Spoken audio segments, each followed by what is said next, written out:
Assalamualaikum warahmatullahi wabarakatuh. Di materi ini saya akan menjelaskan uji normalitas, uji homogenitas, dan juga uji T1 sampel. Yang pertama adalah uji normalitas, di mana uji normalitas ini saya menggunakan metode Kolmogorov-Smirnov. Nah, di sini sudah ada sebuah soal. Itu suatu penelitian tentang tinggi badan 25 mahasiswa yang mengikuti mata kuliah statistika pendidikan yang diambil secara random. Mendapatkan data sebagai berikut, yaitu 155, 160, 157, 164, 159, dan seterusnya. Selidikilah dengan taraf signifikan sebesar 5%. Apakah data tersebut diambil dari populasi berdistribusi normal? Nah, di sini saya sudah menulis hipotesisnya, di mana H0 itu HU itu data tinggi badan mahasiswa yang mengikuti mata kuliah statistika pendidikan berdistribusi normal, dan HA itu data tinggi badan mahasiswa yang mengikuti mata kuliah statistika pendidikan berdistribusi tidak normal. Taraf signifikannya itu alfa sama dengan 0,05 atau 5%. Nah, statistik pengujinya itu jika Ft min Fs terbesar lebih kecil dari F tabel, maka HO diterima. Nah, di sini saya sudah menulis data, menuliskan data tinggi badan yang 25 mahasiswa tadi. Ini sudah saya tuliskan di sini. Nah, ini udah semua. Lalu di sini saya akan mengurutkan, itu sort and filter, yaitu pilih sort small to large.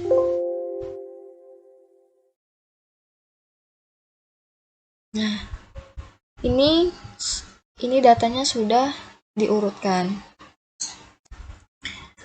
Setelah itu, untuk agar tabelnya lebih singkat, di sini saya akan mengambil satu data saja. Misalnya di sini kan ada 154, lalu ada 155. Nah, 155 ini kan ada dua, maka saya akan tulis satu saja. Misalnya seperti ini, 154. Ini saya tulis 155, satu saja. Dan seterusnya, 156, 157, 158, 159,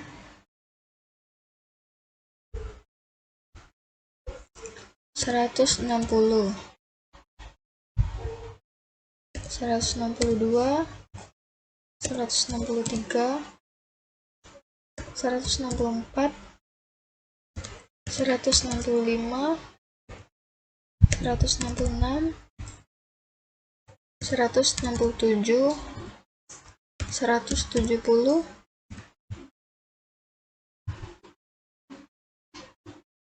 171, 172.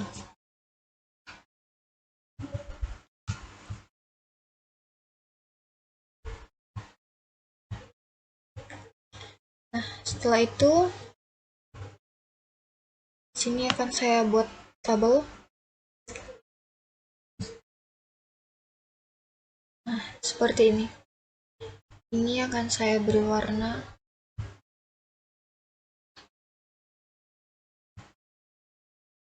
seperti ini.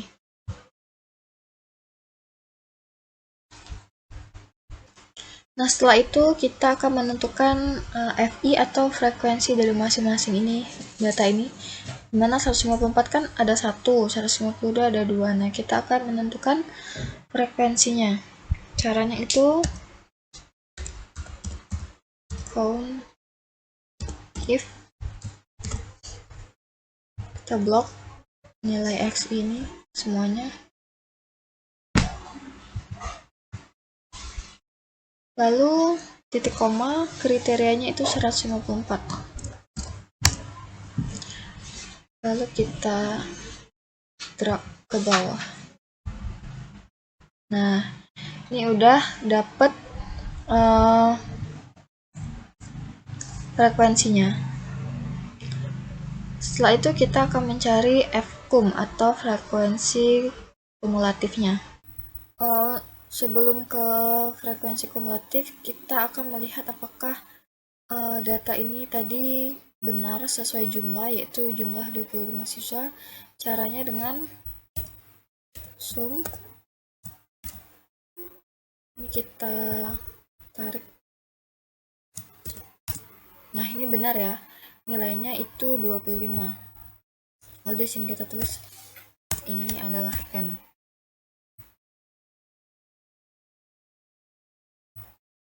Kita tambahkan border. Lalu untuk frekuensi kumulatif, yang pertama ini tetap 1. Lalu yang kedua itu ini ditambah dengan yang ini. Lalu kita drag ke bawah. Nah, seperti ini. Untuk memudahkan kita edit menjadi di tengah.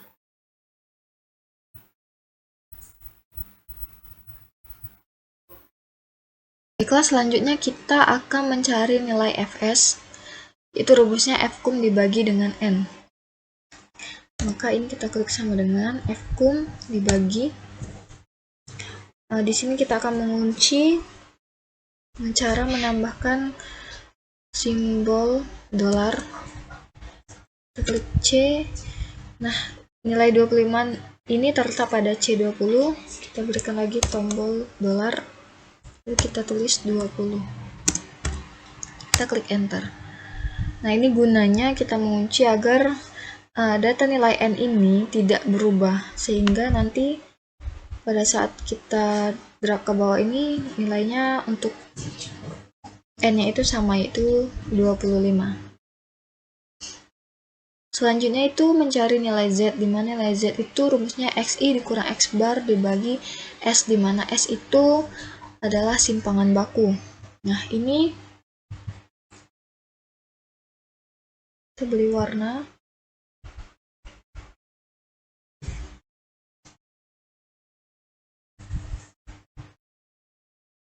Untuk rata-rata itu rumusnya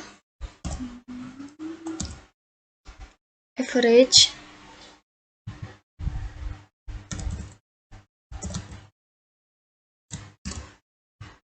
kita blok semua data, lalu kita klik enter. Nah, untuk simpangan baku itu kita pilih stdef, sama dengan stdef s. Kita blok juga ini seluruh datanya, kita klik enter. Setelah itu, setelah kita dapatkan rata-rata atau X bar dan juga simpangan bakunya, bisa kita tulis rumusnya untuk nilai Z, yaitu sama dengan XI-nya itu 154 dikurang. Nah, ini kita akan mengunci nilai rata-ratanya. Kita berikan simbol dolar. Nilai rata-rata itu terletak di L, di L20. L,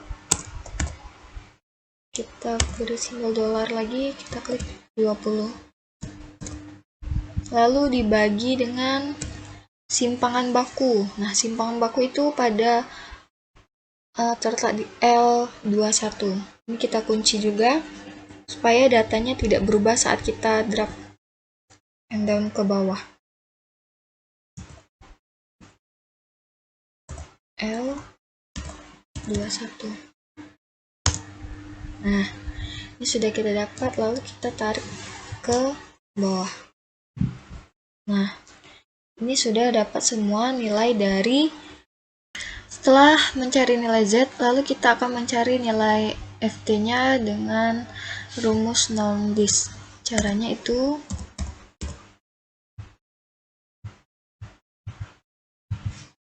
kita klik, kita pilih nilai Z-nya, kita klik enter. Nah, setelah itu kita tarik ke bawah. Nah, setelah itu, setelah mendapatkan rumus FT, kita cari juga FT dikurang Fs-nya. Caranya itu FT dikurang dengan Fs. Lalu kita tarik ke bawah. Nah, karena terdapat nilai yang negatif, maka kita akan memutlakkan nilainya dengan cara rumus Excel, yaitu ABS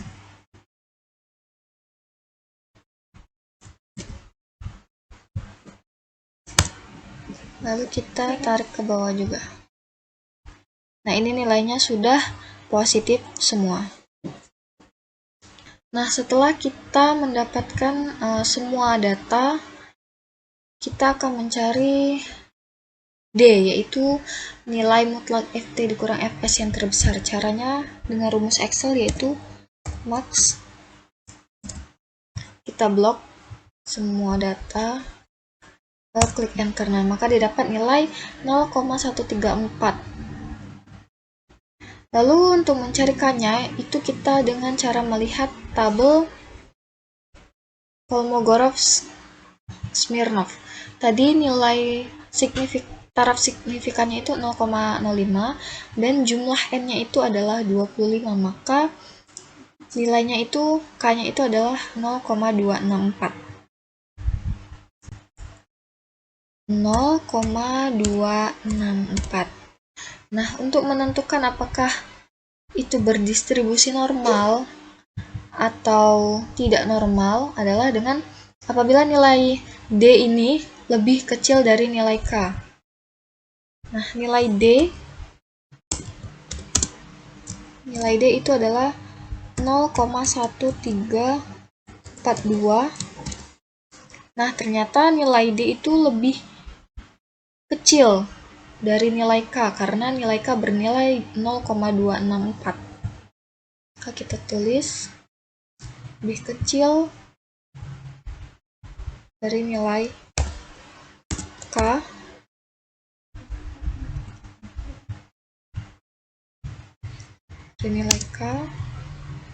yaitu nilai K-nya 0,264. Maka kita simpulkan data tinggi badan mahasiswa yang mengikuti mata kuliah statistika pendidikan berdistribusi normal.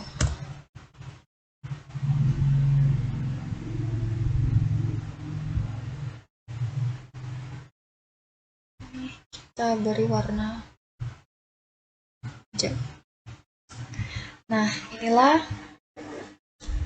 kita dapat bahwa data tersebut adalah berdistribusi normal.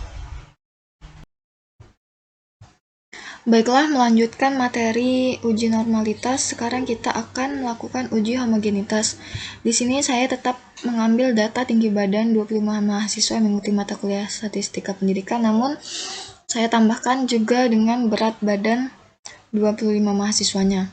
Di sini untuk uji homogenitas penyelesaian itu kita tulis hipotesisnya, yaitu HO varians 1 sama dengan varians 2 dan HA itu varians 1 tidak sama dengan varians 2. Dengan taraf signifikan itu 0,05, di mana kriterianya itu adalah F hitung lebih kecil dari F tabel, maka HO diterima. Nah, langkahnya ini kita klik data analisis, lalu kita pilih F-test to sample for variance.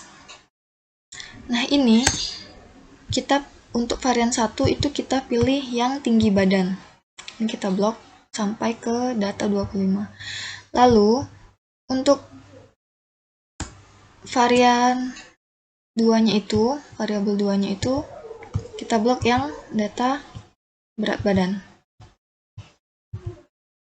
sampai ke data 25. Setelah itu pastikan kalian mencentang labels dengan alpha 0,05. Output range ini tujuannya untuk meletakkan hasil dari p-test to sample ini nanti. Kita letakkan di sini. Lalu kita klik OK. Nah, ini sudah ada datanya. Nah, ini bisa kita lihat ini adalah F hitung dan F critical ini adalah F table. Maka kesimpulan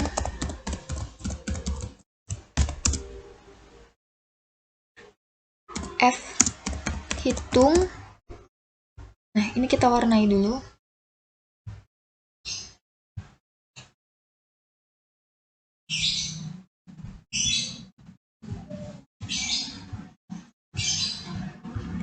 F hitung itu lebih besar ya, karena nilainya itu 0,6 dibandingkan dengan F table itu 0,4. Maka F hitung lebih besar dari F table. Sehingga maka HO ditolak. Maka tidak homogen. Maka data tidak homogen.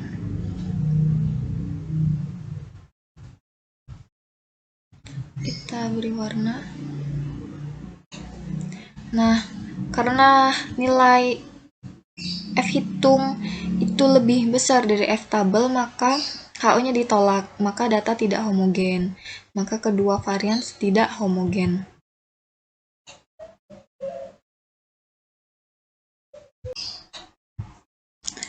Baiklah, lanjut ke materi. Selanjutnya saya akan melakukan uji tes satu sampel menggunakan Microsoft Excel. Nah, di sini saya menggunakan data yang sama dengan data yang digunakan di uji normalitas, yaitu tinggi badan 25 mahasiswa yang mengikuti mata kuliah statistika pendidikan yang diambil secara random. Nah, rata-rata tinggi badan mahasiswa yang mengikuti mata kuliah statistika pendidikan adalah 162 cm. Apakah hasil tersebut sesuai dengan data dari ke-25 mahasiswa yang menjadi sampel? Nah, di sini nanti kita akan mencari rata-rata sampel, mencari standar deviasi, mencari jumlah sampel, menghitung T-hitung, dan juga mencari T-table. Nah, ini penyelesaiannya. Pertama kita tulis hipotesisnya, yaitu di mana HO, rata-rata tinggi badan mahasiswa yang mengikuti mata kuliah statistika pendidikan adalah 162 cm dan HA-nya rata-rata tinggi badan mahasiswa yang mengikuti mata kuliah statistika pendidikan tidak sama dengan 162 cm.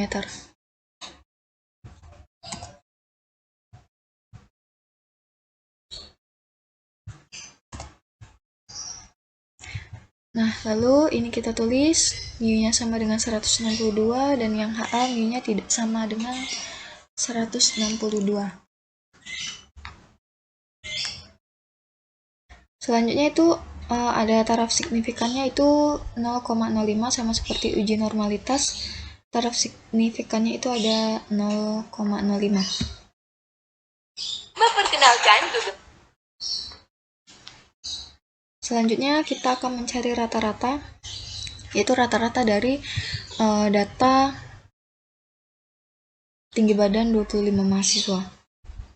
Caranya adalah kita gunakan rumus Excel, average.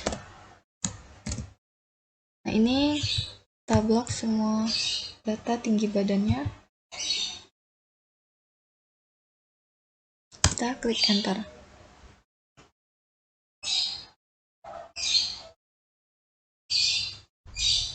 Lalu kita akan mencari standar deviasi.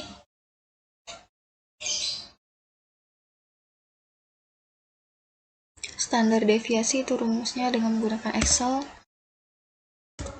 STDEV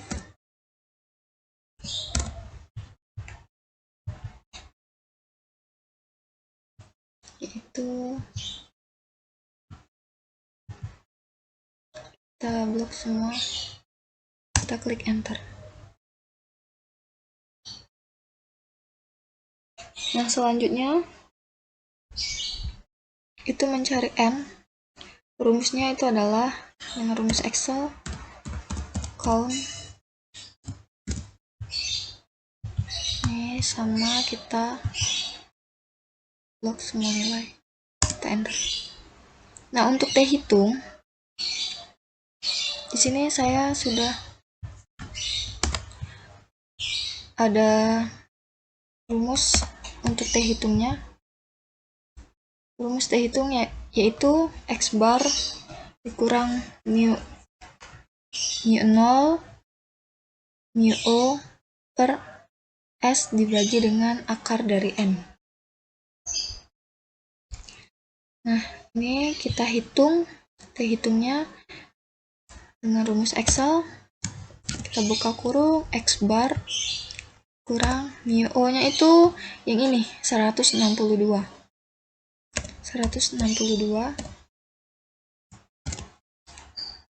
dibagi ini S standar deviasi, lalu dibagi SQRT akar dari N, kita klik enter. Lalu untuk T tabelnya itu dengan rumus Excel juga, taraf signifikannya itu adalah 0,05, lalu titik koma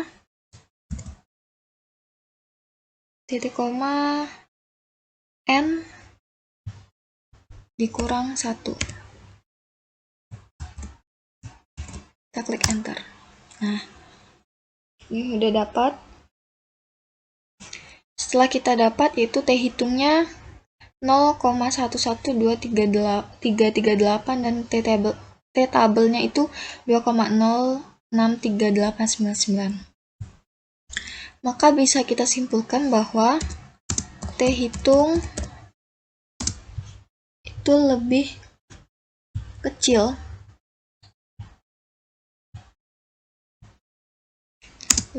dari T tabel. Maka HO diterima. Artinya, apabila HO diterima, maka rata-rata tinggi badan mahasiswa yang mengikuti mata kuliah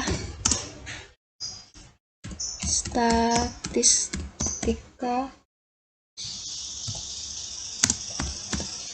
pendidikan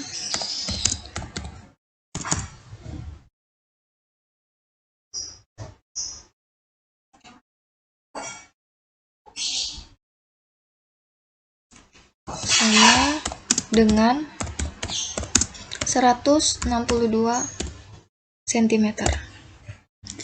Nah, itulah uji tes sampel yang sudah kita lakukan. Itulah penjelasan saya mengenai uji normalitas, uji homogenitas, dan juga uji tes satu sampel. Saya mohon maaf apabila ada kesalahan dalam penjelasan yang saya terangkan mengenai materi uji normalitas, uji homogenitas, dan uji tes sampel. Saya mohon maaf apabila ada kesalahan rumus maupun kesalahan kalimat yang saya sampaikan. Semoga video ini dapat membantu. Saya ucapkan terima kasih.